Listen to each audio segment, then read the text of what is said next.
Good afternoon, ladies and gentlemen. I'd like to call this meeting of the Board of Trustees of the City University of New York to order. We will have a brief executive session to discuss personnel matters at the conclusion of this meeting, and then we will reconvene in a public session briefly following the executive session. I would like to read the following notice. The meetings of the Board of Trustees of the City University of New York are open to the public, and the Board welcomes the interests of those who attend. The public has ample opportunity to communicate with the Board. Public hearings on the Board's policy calendar are scheduled 1 week prior to the Board's regular meetings, and members of the public who wish to communicate with the Board are invited to express their views at such public hearings. Furthermore, the Board holds additional public hearings each year in all of the 5 boroughs at which members of the public are also welcome to speak. In addition, written communications to the Board are routinely distributed to all trustees. The Board must carry out the functions assigned to it by law and therefore cannot tolerate conduct by members of the public that disrupts its meetings. In the event of disruptions, including noise, which interferes with Board discussion, after appropriate warning, I will ask the security staff to remove persons engaging in disruptive conduct. The university may seek disciplinary and/or criminal sanctions against persons who engage in conduct that violates the university's rules or state laws which prohibit interference with the work of public bodies. May I now request that everyone take a moment to mute your cell phone or BlackBerry. Thank you. As usual, CUNY TV is transmitting the public sessions of this afternoon's meeting of the Board live on cable channel 75. This meeting is also being webcast live and can be accessed by going to www.cuny.edu.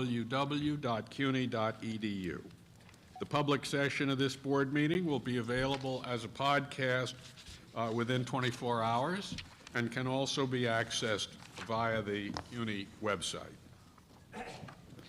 We were all delighted when Governor Cuomo nominated CUNY School of Law professor Jenny Rivera in January to serve as an associate judge of the New York State Court of Appeals. But we were again pleased when the New York State Senate voted to approve Professor Rivera's nomination on February 11th. I would like to call on Chancellor Goldstein and Dean Michelle Anderson to say a few words, but first let me say on behalf of the Board how proud all of us are. We congratulate you, Associate Judge Jenny Rivera. We appreciate you.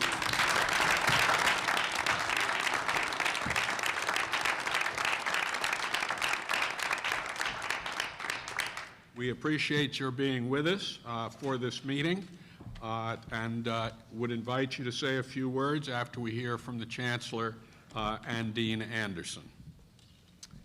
Thank you, Mr. Chairman. We could not be more pleased, Jenny, with your ascendancy in the upper ranks of the judiciary. You've been a wonderful colleague at the law school, a very, very sought-after professor and a great counsel to students and other faculty. So this latest iteration in your professional life is something that we all celebrate and really are privileged to be associated with you. And know you're just going to do a phenomenal job. So, brava.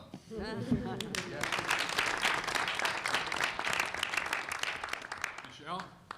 Professor Rivera was, unfortunately I have to use the past tense now, she was a highly distinguished member of our faculty at CUNY School of Law since 1997. She primarily taught civil procedure, administrative law, property, wills and trusts, and lawyering.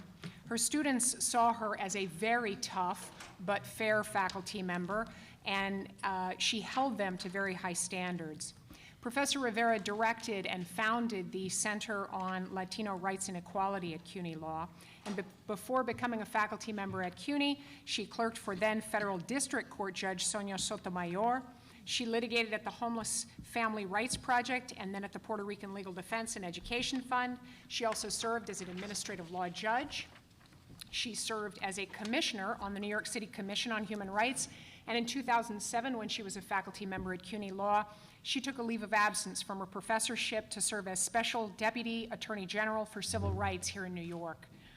Professor Rivera brings energy, engagement, insight, pragmatism, and organizational sophistication to every task she undertakes.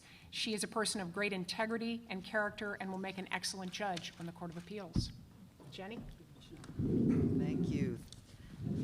Thank you so very much for having me here. Muchísimas gracias. It's really my pleasure. I want to thank, of course, Chair Schmidt, Chancellor Goldstein, my former dean, but good friend and colleague, Michelle Anderson, and of course others who are in the room who I've known for some time, and others who I've come to know more recently who have been of such help to me throughout my career and also have been of great significance during this process. Rita Di Martino, thank you so much. Carl Robles Roman. I'm not going to say how long we've known each other on any of these people, so we won't do that today. Ricardo Fernandez, although Ricardo I've known for quite a long time. If I missed anyone in the room, Dave Fields, of course. And Jay Hershenson, where are you? There you go. All of you, so wonderful and so supportive to me. I'm not going to take up much time because I know you have a very full agenda today, but I'm really pleased to have been invited to come and say my thank you to all of you. I cannot tell you how very proud I am, not only to be the first person to join the Court of Appeals directly from academia, but that the academic institution that I represent is CUNY. CUNY is tremendously well respected. The dean did a phenomenal job during our hearings to talk about the law school, but you should know that the school is very important in Albany, but throughout the state. Everywhere I went throughout this process, there were CUNY alums. If they were not law school alums, they were CUNY alums. And they do an incredible job. Their reputation is stellar. And so I went with quite a blanket of comfort, if I can say, throughout this process, being from CUNY. And I'm happy to wear the banner, and I will continue to do so as long as you let me do so. I have no qualms about saying I'm still a CUNY alum in the truest sense of the word. So I hope that this is not the end of the relationship, but just a new version of my relationship with CUNY. So thank you very much for all I have learned from this great institution and all I hope to bring back to the institution. Muchísimas gracias.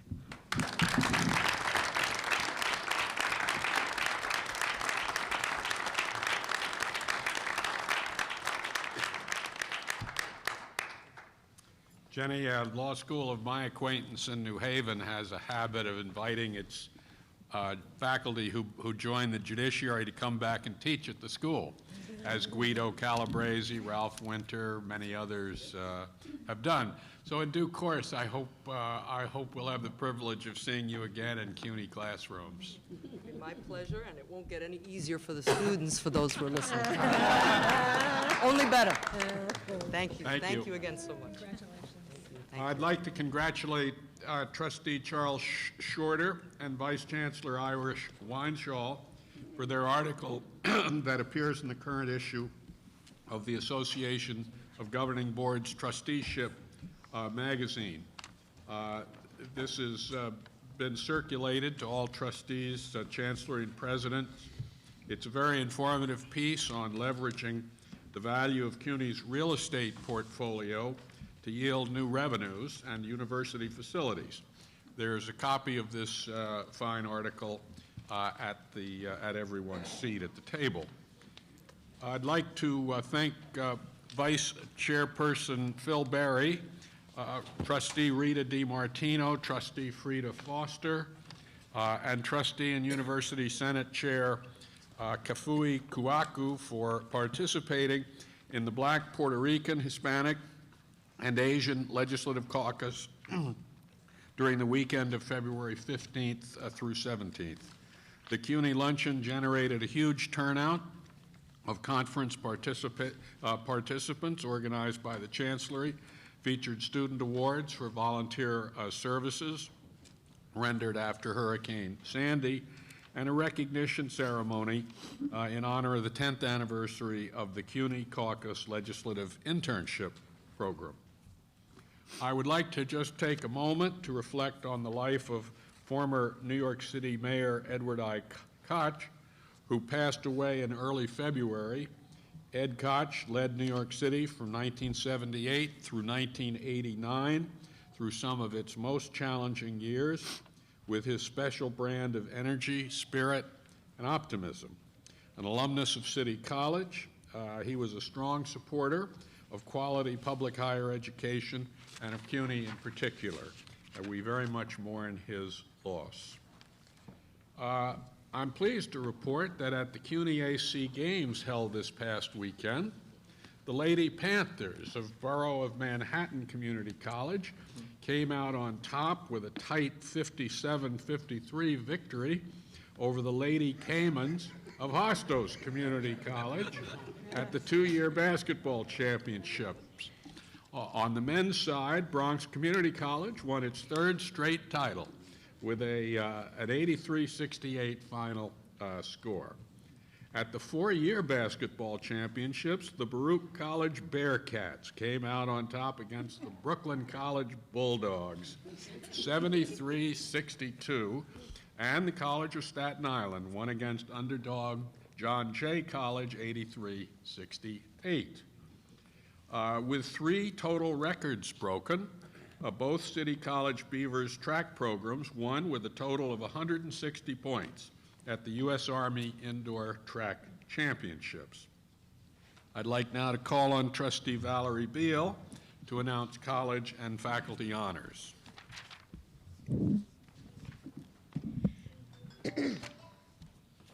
Thank you, Mr. Chairman. City College of New York Assistant Professor of Mathematics, Arthur Zelam, was named a 2013 Sloan Research Fellow.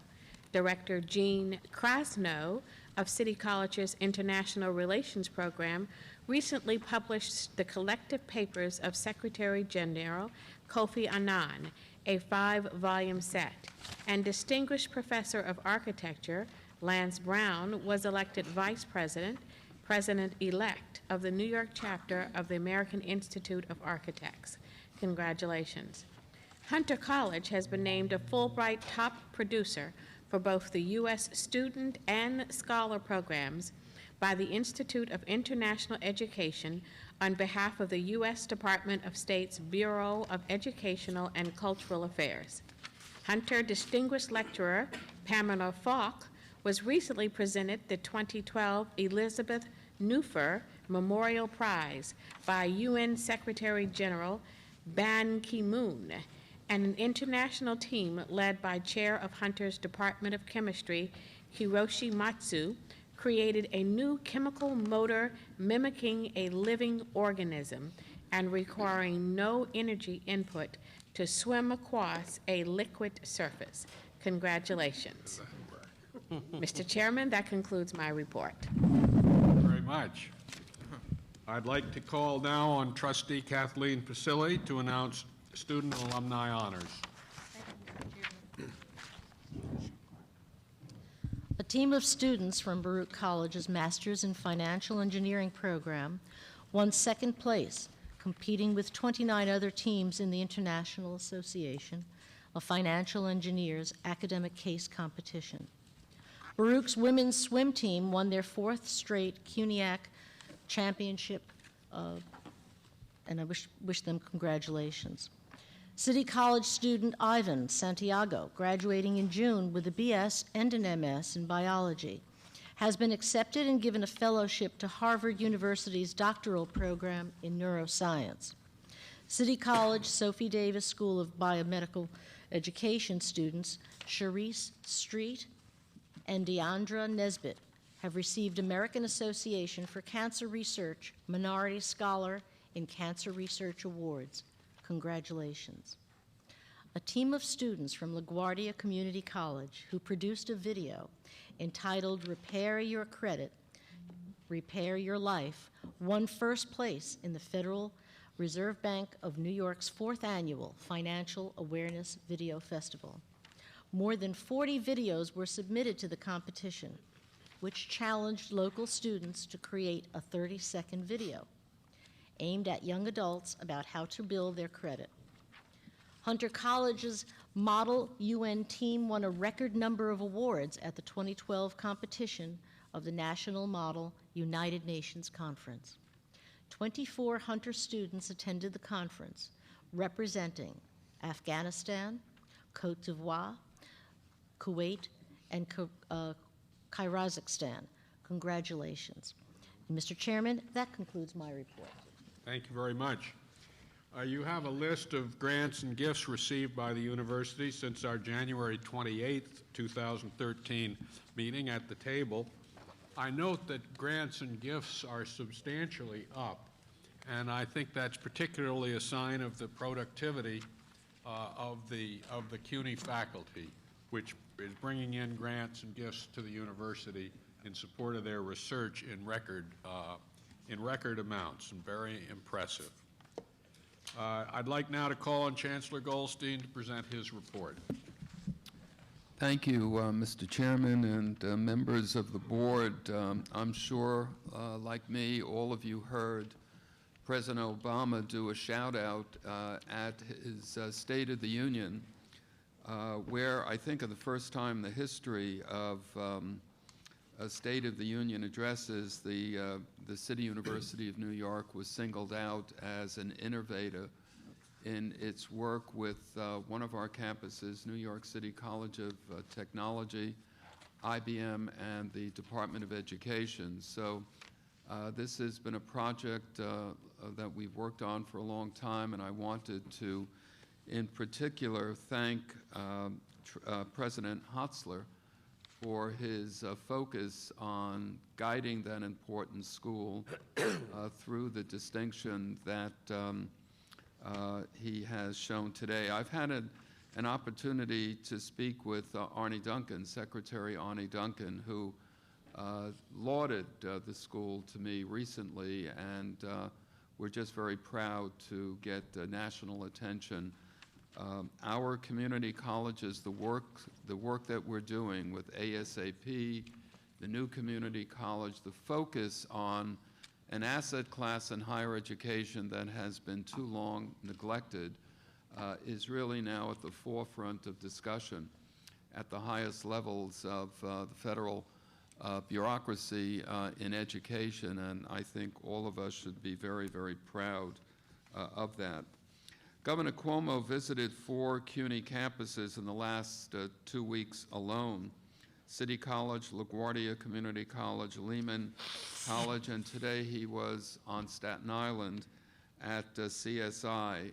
In each of these, he is using these opportunities to reinforce the priorities listed in his budget that has now been remanded for discussion in the state legislature. At all of the meetings that he's had, he's really pointed to the enormous successes that CUNY has had in its recent history and sees it as a very important player in higher education and working with government and business in particular on issues of economic development. On February 11th, I was in Albany testifying in front of the New York State Assembly Ways and Means Committee and the Senate Finance Committees. Copies of my testimony are online, but I believe they're in front of you as well. The deadline for the 30-day amendments to the governor's proposed budget was last Friday. We are continuing to work with the governor and legislative leaders as we move through the budgetary approval process.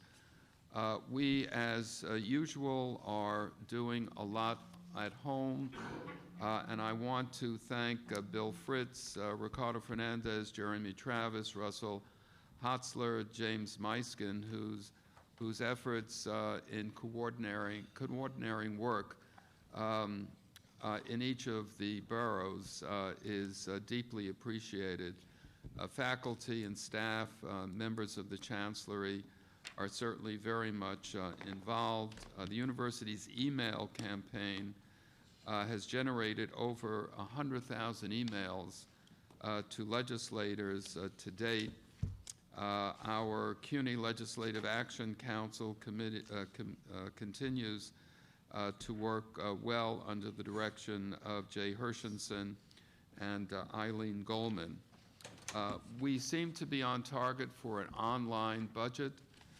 Again, we'll see, but so far the signals seem to be blinking green, so that's a good thing. We hope to make progress on additional base aid for the community colleges. We're down since 2009 by a fair amount of money, and we're looking for funding for increases in student services and approval and implementation of the new CUNY 2020 capital program. Iris Weinschol is working with the governor's office in putting together the necessary parameters to roll out that important effort.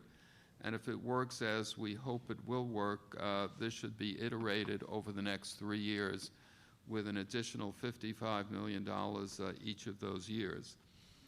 As you know, I chair the New York City Regional Economic Development Council. We met this morning with a fairly big attendance. Our next meeting will be sometime in May, where we will start the process of putting together priorities for the next round of monies that will be provided by the governor for this important effort. Tomorrow I'll be in Albany addressing the Commission on Independent Colleges and Universities. I will be talking about what I see are some of the major challenges and opportunities in higher education. I'll use that opportunity also to meet with the budget director and other members of the executive branch to talk about some issues of concern that I have with our colleagues up there. Mayor Bloomberg delivered his final State of the City address at the Barclays Center on February 14th. He cited CUNY 3 times in his speech, including mention of our capital expansion effort. The city's preliminary financial plan essentially leaves the community college budget intact for the coming year. The mayor will issue his executive budget this spring, as usual, shortly after the state enacts their budget. A joint hearing of the New York City Council Higher Education, Women's Issues, and Technology Committees took place earlier today on the subject of recruiting and retaining women in the STEM fields. And I'd like to thank Vice Chancellor Jillian Small for leading a panel of prominent CUNY science faculty and student representatives.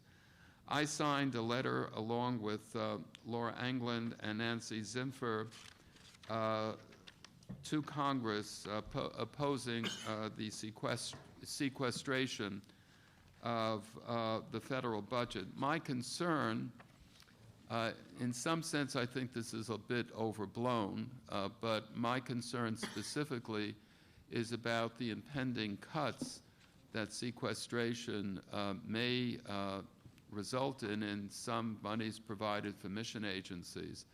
As the chairman said, we're making extraordinary progress in our success with faculty garnering really impressive moves in the National Science Foundation, the National Institutes of Health, the Department of Defense, a number of agencies where we've been really doing well.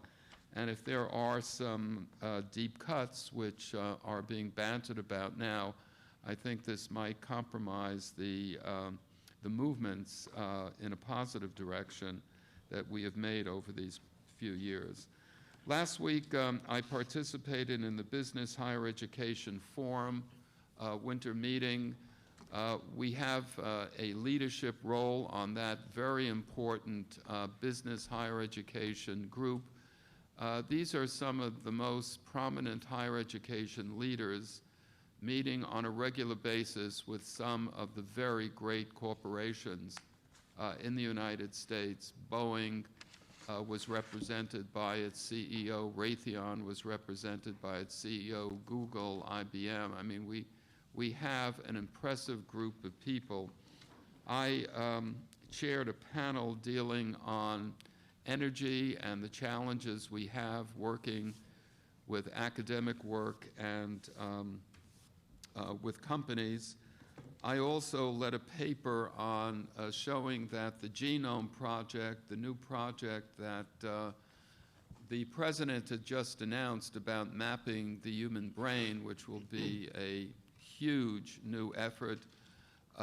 We talked greatly about cybersecurity, and I think I convinced enough people there that the commonality that has driven all of these efforts was math, math, math, and that data analytics and large-scale data analysis is now a field that is blossoming and will require more trained people, more at the baccalaureate, I would say, and the master's level for, I think, a very big increase in interesting and well-paying positions. So we're looking forward to really being an advocate in that direction with the Business Higher Education Forum. I've accepted an invitation by the American Academy of Arts and Sciences. Our chair and I are both members of that organization. I've accepted an opportunity to serve as a senior advisor on the Lincoln Project, which is a project being led by the former University of California at Berkeley's Chancellor Robert Birgeneau. And we are being assembled soon to work on that important project with higher education leaders and federal policy makers, elected officials, and business leaders to outline how public higher education can, in some sense, regain its mojo after so many years of unrelenting cuts that all of us have seen throughout the United States. So more on that as this important effort takes shape. There will be an all-day meeting of the Chancellery and the college presidents and deans on March 15, focusing on follow-up to the university's 2012 through 2016 master plan and strategic planning of what universities should be doing to deliver programs and services in the future. Dr. Jonathan Cole, the former provost at Columbia, has accepted my invitation to be the morning speaker. Jonathan is coming out with his latest book on what universities should look like in the years ahead. And interestingly, that's some of the major themes that the presidents and the rest of us will be discussing very, very seriously. I'd like to congratulate Ricardo Fernandez on his appointment to the Board of Directors of the American Association of Colleges and Universities.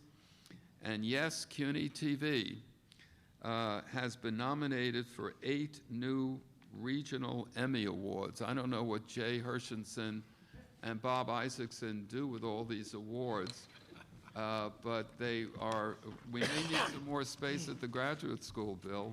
I'm sure you don't want to hear me say that. But they're being nominated for their shows Nueva York, Canapé, Science and You, and Study with the Best. And Tyrick Washington is nominated for music composition. So CUNY TV continues to be a vital and important entity here at the university. And that concludes my report, Mr. Chairman. Very much. Are there questions or comments for the Chancellor's report? All right. Thank you very much. We'll now turn to policy items requiring a vote. I will move the adoption of the Chancellor's University Report for February 25th, 2013. You'll find a copy of the report at the table. May I have a second? Second. Are there comments or questions? If not, all in favor, please say aye. Aye. Any opposed? Abstentions? That carries. I'll also move the approval of the minutes of the regular board meeting and the executive session of January 28th, 2013. You have a copy of the draft minutes at section 2 of your meeting book. May I have a second? Second. Are there any revisions or suggested changes? If not, all in favor, please say aye. Aye. Any opposed? Abstentions? The minutes are adopted. We'll turn now to our committee reports. We'll hear first from the Committee on Fiscal Affairs, Chair Joe Lota.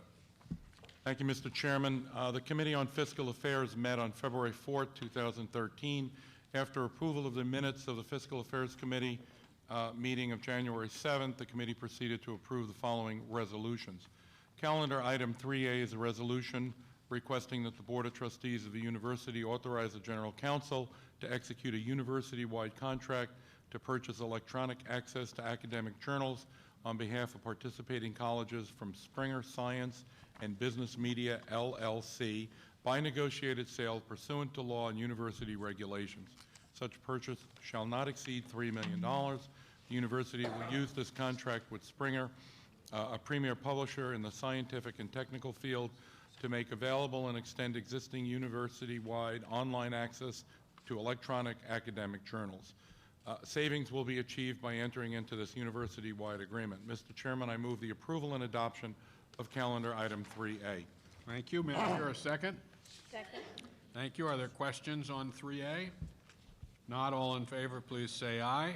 Aye. Any opposed? Abstentions? 3A carries.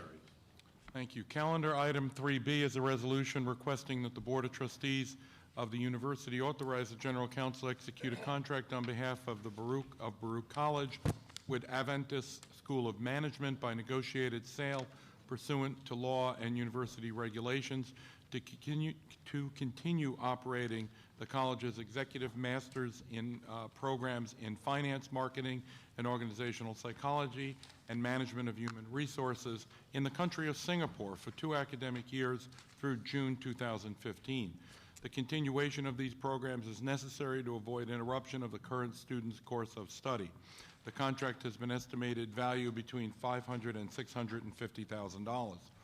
This resolution also requests that the Board of Trustees of the university authorize the General Counsel to execute a contract on behalf of Baruch College with Lead Chief Academy Education Group without competitive bidding and pursuant to law and university regulations to continue operating the college's Executive Master's Program in Finance, Marketing, and Human Resources and Global Leadership in Taiwan for 2 academic years through June 2015. The continuation of these programs is necessary to avoid interruption of the current student's course of study. The contract has an estimated value between $500 and $650 million. Mr. Chairman, I move the approval and adoption of calendar item 3B. Million or hundreds of thousands? What did I say? I'm sorry, $500,000 and $650,000. That's a relief for Baruch. I was in Taiwanese. I'll second the motion. Are there questions on the Baruch program? If not, all in favor, please say aye. Aye. Any opposed? Abstentions? That carries. I've been dealing with billions lately. Following the approval of these 2 items by the committee, Associate Vice Chancellor Matthew Sapienza gave a report on the State of New York's 2013-2014 executive budget. After that report, the Subcommittee on Investments was convened. After approval of the minutes of the November 5th meeting and a performance update for the calendar year ended December 31st, 2012 by Chief Investment Officer Janet Crone, the meeting was adjourned to go into executive session for review and recommendation regarding private real assets. After resuming the public meeting, the subcommittee approved the recommendations on private real assets that was discussed in executive session. Mr. Chairman, this concludes my report. Thank you very much. We'll hear next from the Committee on Academic Policy, Programs, and Research. I'd like to call on Trustee Wellington Chen. Thank you, Mr. Chairman. At its February 4th, 2013 meeting, the committee approved the following policy matters. Calendar number 4A, School of Professional Studies at the Graduate School and University Center, BA in Urban and Community Studies. This program is designed for adult degree completers. The program will use existing partnerships between the School of Professional Studies and the public sector unions in the city to recruit students already employed in the public service administration. Students can choose a sequence of courses related to specific sector of urban and community studies, such as healthcare or the environment. Calendar number 4B, Hunter College, creation of the Department of Medical Laboratory Sciences. This action is part of a reduction plan prompted by the creation of CUNY School of Public Health, which has Hunter College as its lead institution. In the past, Hunter College's Medical Laboratory Sciences program was housed in Hunter's School of Health Sciences. Following the recent accreditation of the CUNY School of Public Health, Hunter's public health programs are now housed separately. At the same time, the Medical Laboratory Sciences program has been growing. The new Department of Medical Laboratory Sciences will be housed in the School of Arts and Sciences because its offerings are rooted in the academic disciplines of biology and chemistry. Calendar number 4C, Bronx Community College, City College, dual joint ASBS in biotechnology.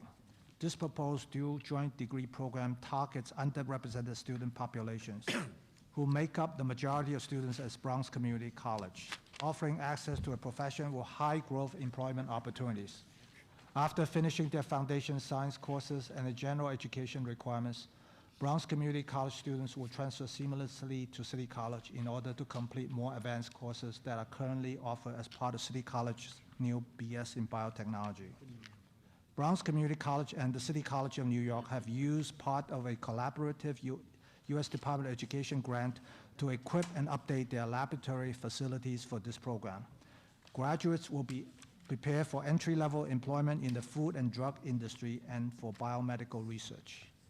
Calendar number 4D, City University of New York, course credit based on scores on advancement placement tests. It has been generally the practice at CUNY's undergraduate colleges to grant course credits for advanced placement courses only to students who have scores of 4 or 5 on the advanced placement tests. However, there have been some exceptions. The present policy, which states that course credit will be given only for score of 4 or 5, will ensure similar high standards across the university, with course credit being granted only when a student has demonstrated mastery of the subject. Calendar number 4E, resolution to confer honorary degrees at the CUNY School of Law and the Graduate School and University Center. The CUNY School of Law wishes to confer the honorary Doctor of Laws degree upon Lucas Guttenberg, a scholar and ACLU Council on Immigration Rights, and on Beth Ricci,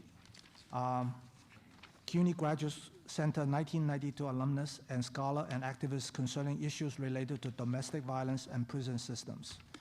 The Graduate School and University Center wishes to confer the honorary degree of Doctor of Humane Letters upon Lawrence Weiner, a founding figure in conceptual art.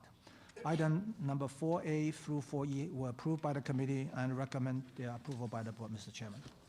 Thank you. You've heard the motion. May I have a second? Second. Are there questions for the committee on any of these items? If not, all in favor, please say aye. Aye. Are there any opposed? Abstentions? Those items carry. Informational items. Dr. Lowe spoke about CUNY's spring 2015 enrollment figures. Total enrollment is approximately the same as it was last spring. Master's level enrollment is down a few percentage points from last spring, largely due to a decline in enrollment in teacher education programs. This decline in teacher education enrollment is not unique to CUNY and is due largely to the lack of teaching positions. The campuses and the central administration are working to broaden CUNY's portfolio of graduate degrees beyond teacher education to create a more balanced mix of offerings. Dr. Lowe also gave the committee an update on the progress being made with the Pathway Initiative, and I would like to ask her to give you a further update now. Okay, thank you, Trustee Chen. It's a great pleasure to give this update on the Pathways Initiative. The campuses have now submitted approximately 2,000 courses for the Common Core of the Pathways General Education Framework. Further, every single campus has submitted the courses that it needs for every single category of the Common Core when it is offered this fall. And let me repeat that. Every single campus, every one, has submitted the courses that it needs for every single category of the Common Core when it's offered this fall. Further, every campus with bachelor's programs has submitted its structure for the college option portion of its general education requirements.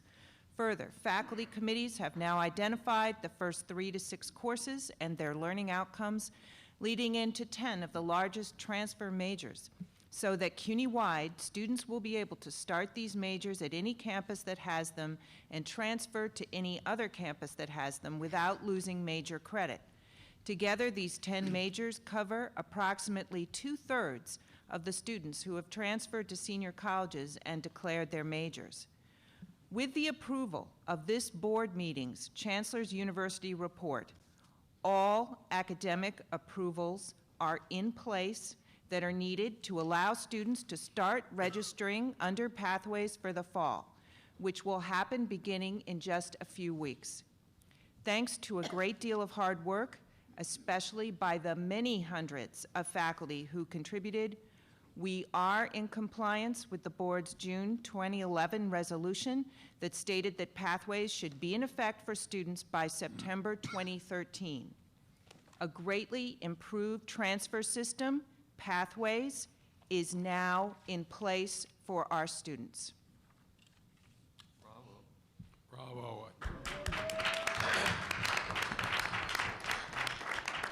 That represents a monumental amount of work by the central administration and by the faculty on all the campuses.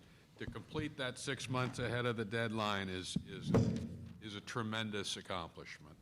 And we all ought to be very grateful to you, Lexa, for taking the lead on this, but all the faculty who participated and did so much work deserve a great deal of credit as well. Anything else, Drew? No, that concludes my Thank you. report, Mr. Chairman. We'll turn next to the Committee on Facilities Planning and Management. I'd like to call on Trustee Jeffrey Weisenfeld.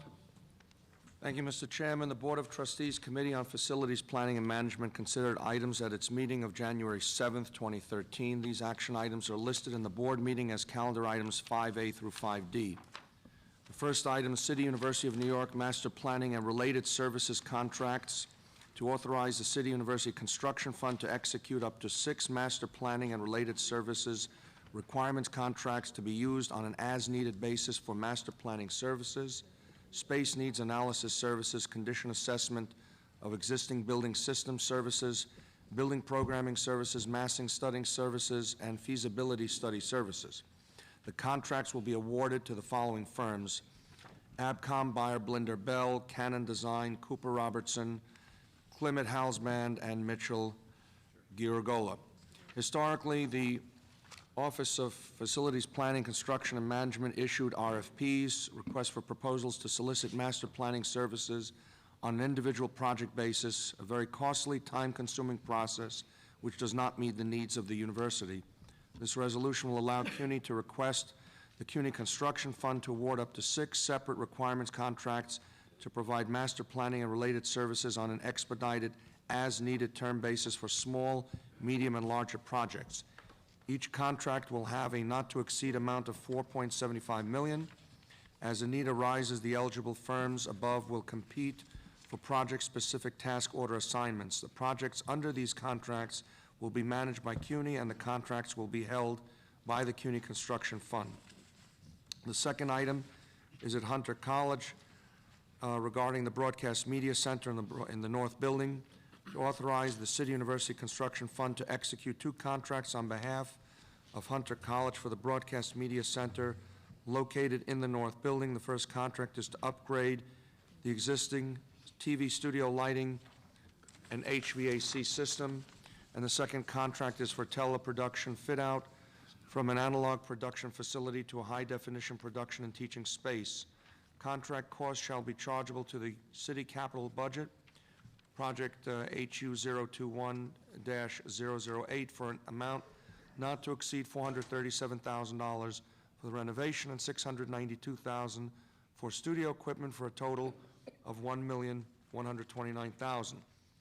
The Hunter College Broadcast Media Center is in need of renovation due to its lack of modern equipment. In order to improve the sound and image quality, the Media Center will upgrade to HD equipment and upgrade its HVAC system to reduce excess airflow and noise levels, which interfere with the sensitivity of the new equipment and studio operations. The television studio is located in the north building of Hunter College. The third item is at Lehman College, a campus-wide security system software upgrade and mass notification system, to authorize the City University Construction Fund to execute a purchase order for equipment and services to upgrade the Lehman College campus-wide security system software and install a mass notification system under an existing New York State Office of General Services contract number PT 63200. The total cost of all such purchases shall be funded under DASNY project long number for an amount not to exceed $2,500,000. Lehman College's existing security system is at end of life and is no longer supported by the manufacturer. This resolution will authorize the City University Construction Fund to enter into a purchase order with a selected bidder for the equipment and services to upgrade the campus-wide security system. In addition, the following resolution came in late for prior review at the Board of Trustees Committee on Facilities, Planning and Management meeting scheduled for February 4th. Therefore, it is being brought to the Board of Trustees for consideration. City University College Laboratory Facilities Construction Management Design, Build and Services Requirement Contract Amendment, which would authorize the City University Construction Fund to amend the requirements contract between Epic Management and CUNY Construction Fund by increasing the total not to exceed amount of the contract from $30 million to $36.3 million. On January 25th, the board requested CUNY Construction Fund execute 4 requirements contracts to be used on an as-needed basis, including an award to Epic Management, with each of the 4 contracts having a not-to-exceed amount of $30 million. Epic has recently selected for the design, build-out, and migration of the CUNY data center operated by CUNY's Computing and Information Services. Currently, the data center is located at 555 West 57th Street, which was built in the 1970s. The new data center will be located on the 5th floor of CUNY's offices at 395 Hudson Street, in space that was leased for this purpose. The project provides for the design build-out of the new data center. To date, Epic has performed well on other assigned projects under this contract. As a result of the award of these previous task orders to Epic, the estimated cost of the project would cause Epic to exceed the cumulative total not to exceed amount of its contract. Thus, an increase is required to ensure sufficient funding for the completion of this vital project. I hereby request the board's approval of these calendar items. You've heard the motion on the 4 items from the committee. May I have a second? Second. Are there any questions on any of the items for the committee? Not all in favor, please say aye. Aye. Any opposed? Abstentions? Those items carry. That concludes the report, Mr. Chairman. Thank you very much. Before we adjourn for the executive session, the Chancellor would like to offer a brief comment. Thank you very much, Mr. Chairman. 2 things. I'd like to single out 2 individuals that are seated around this square table. First is President Jennifer Raub. I want to reacquaint you with the work that we have been doing to identify the permanent dean of the School of Public Health. When this idea was conceived, I contacted Jennifer because I had such confidence in her abilities, her enthusiasm for a School of Public Health, and her doggedliness in getting things done, notwithstanding also the fact that she has a very distinguished group of faculty at Hunter who have worked so tirelessly to bring this important effort to fruition. Jennifer continues to work with me, but in particular Lexa Logue. I'm convinced that as we go forward with Hunter as the lead institution in this School of Public Health, that we will bring a recommendation to the board in June and finally take this idea and build it into an edifice that all of us will be very, very proud of. It's a tough position to fill because the people who are really first-rate are in such demand and compensation and all sorts of other considerations. But I wanted publicly in front of the board and the presidents and the chancellery to really thank Jennifer for her very hard work, and I know that we will continue to work together to bring this important institution into great, great prominence in the community of schools of public health around the United States. The second person that I want to mention, and some of you probably have just gotten an email about this in the last 5 or 10 minutes, but our good friend Steve Shepard has indicated that after 9 years, he intends to step down at the end of the calendar year as Dean of the Graduate School of Journalism. Let me just bring you back in time to 10 years ago when the idea was conceived, and immediately I went and found Steve to talk with him about the idea of creating a public graduate school of journalism in New York, the media capital of the world. Steve, as all of you know, has had a very distinguished career in journalism. His work before he came to CUNY was editor-in-chief of Business Week. That's where I knew Steve originally because we worked together at his request on an area that he thought I might be able to be helpful with. We also were students together at City College, but we really didn't know each other. We probably ran into each other on campus, but we both had hair then, so maybe we didn't recognize ourselves. But Steve, I want you to know that when we talked about the School of Journalism, I said to you, if we could do it right, let's do it. But if you don't think we could do it really right, I don't want to do this at all. And you really did it right. I mean, you brought not only your intelligence, your enthusiasm, your acumen, the contacts you have in the world of journalism. You recruited a great faculty. You pushed us to spend more money than I had anticipated spending in outfitting the space. But I want all of you to know that the CUNY Graduate School of Journalism today, which is a very young institution, is one of the leading schools of journalism in the United States. Don't just take my word for it. Ask anybody who really knows about this world, and they will say it to you. This could not have happened without Steve Shepard's shepherding this young institution to the prominence that it has today.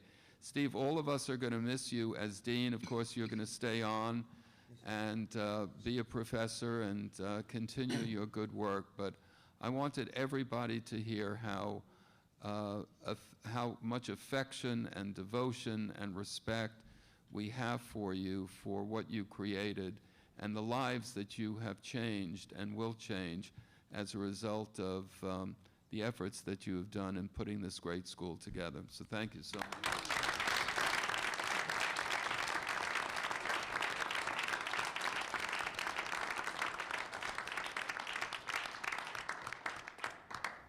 I believe Trustee Shorter had a comment he wanted to make, or a question? Yes, just a brief comment, Mr. Chair. Thank you so much for recognizing the article that was written for the Association of Governing Boards and their trustee magazine on behalf of CUNY and has nationwide distribution.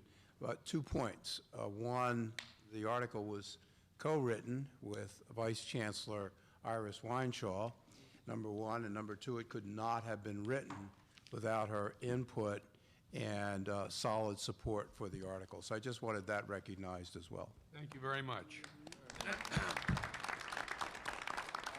We'll adjourn this segment of the public meeting for our executive session, and then we will return for a brief public meeting following the executive session.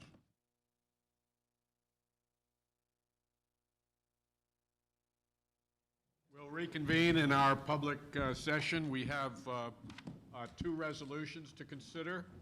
We'll take them up one at a time, and I'll move each one. Oh, before we do, Kafui had a comment he wanted to make about pathways. Oh, yes. Thank you, Mr. Chairman. I just want to give a big thank you to Executive Vice Chancellor Logue in regard to all the work that has been done in regard to pathways and for meeting with the student leadership and answering those questions. And one of the concerns, as you remember, that arose from that meeting is the fact that students feel like in order for pathway to succeed, it's going to depend a lot on the piece of advisement. So I just want to reiterate that piece, saying that the chancellor needs to really follow the advisement piece, because that can make pathway being very successful or destroy it completely if it doesn't go right. So I just want to make sure that you keep a close eye on that piece. Yes, we will. There are a lot of people working very hard on that. Okay. Thank you. I'll move the first resolution. Resolved that the Board of Trustees amends the procedures for presidential searches by adding the following provisions to Policy 2.12, Section 1.1 of the Manual of General Policy, superseding the last paragraph of said Section 1.1.